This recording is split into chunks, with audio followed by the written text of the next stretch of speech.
Oh, it's long been coming. Yes, I have been hesitating for way too long, procrastinating, putting it off, whatever you want to call it, but there's something that I have wanted to do on the channel for quite a long time now, and I haven't got around to it. Maybe it's a confidence thing, I didn't feel like I was up to it, but it's reviews. I mean, there's loads of gear that I use that I think can benefit people to even just know about or help, or if I review it, it might give you a different perspective on things. And I put it off because I think I didn't really have the confidence to do a review in the style that I wanted to do it, or one that I would like to watch. And I finally have got my head round it thanks to the buying Mary the Garmin Vivo Active 4S and getting her to review it, and then me getting some Nike Air Zoom Plus Alphafly thingy majiggers and then reviewing it, and the feedback was that it is handy to know. But one thing I'll tell you is I'm not DC Rainmaker, who is amazing by the way, but I'm not going into all the detailed specifications. I am much more going to be about the feel and the practicalities. That's how I think I'm going to go forward with these reviews. So first up, this week I will be reviewing this little bad boy. Now, where is the inside? Oh, it was inside out. Great start, Ben. This is called a flip belt, and it is a storage space for you when you're running to put valuables or nutrition or basically whatever you want. But I'm going to stop talking now because I don't want to do, this is the other bit by the way, I don't want to do the majority of my reviews from the studio.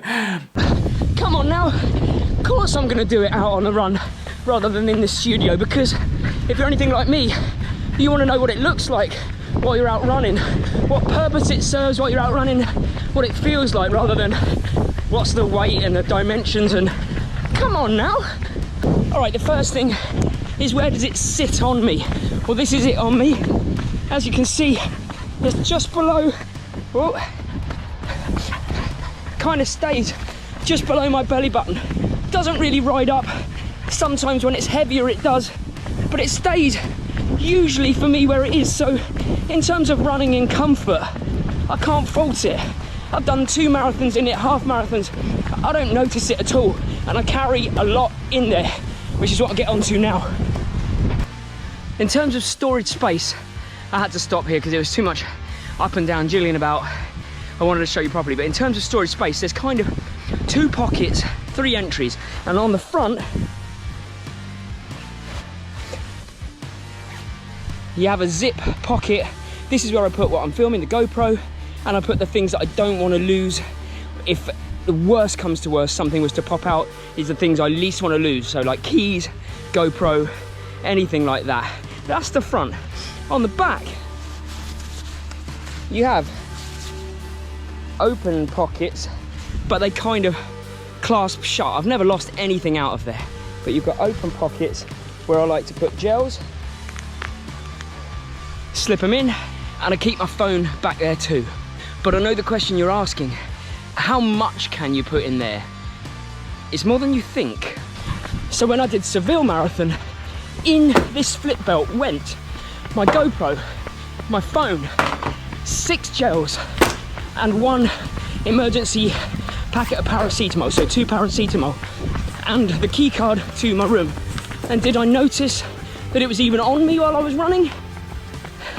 Genuinely no.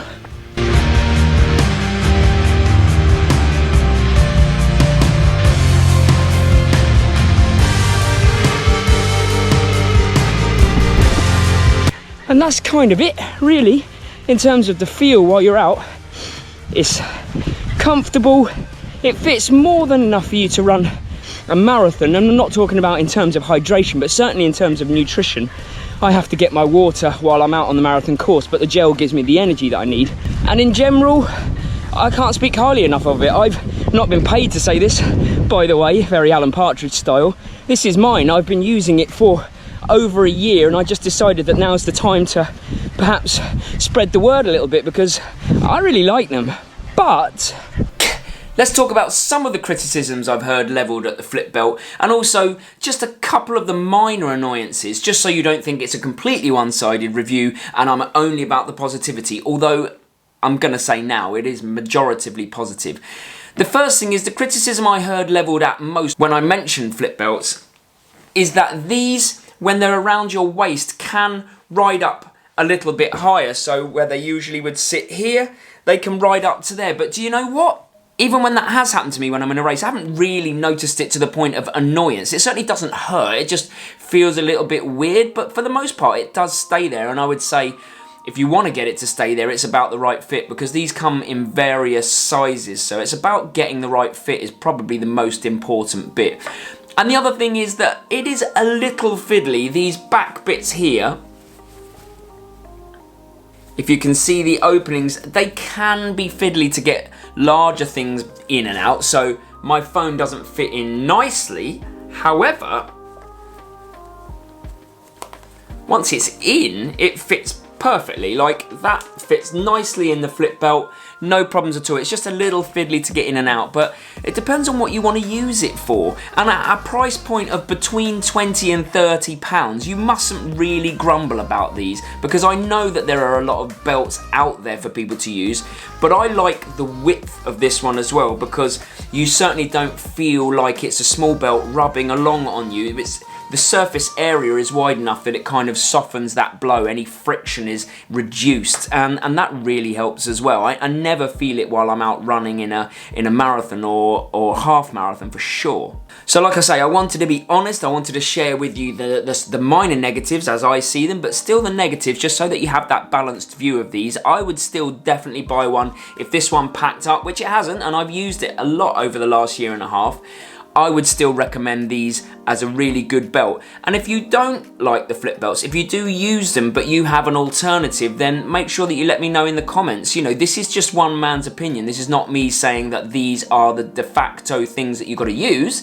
It's just my opinion, and if you have a different opinion, then let's start a conversation in the comments. That would be really good. I'm always up for learning and finding new products. Now, last thing from me, really exciting. By the time this goes out, within a day or so later, this first podcast will be out. It has been recorded and we have no idea if it's any good, so I'm really keen to hear your feedback. It's called Fitness Freaks, and I will put it out on the channel as a post, and I will let you know on Facebook and all of the various social media outlets that we use. But we're really excited because we really think it can help a lot of people. Anyway, hope this has helped. Really exciting video coming Sunday as well. I took the camera and made a video of George's race at Hever Castle. He did the half iron gauntlet. Brutal day. Glad I videoed it rather than ran. See you Sunday.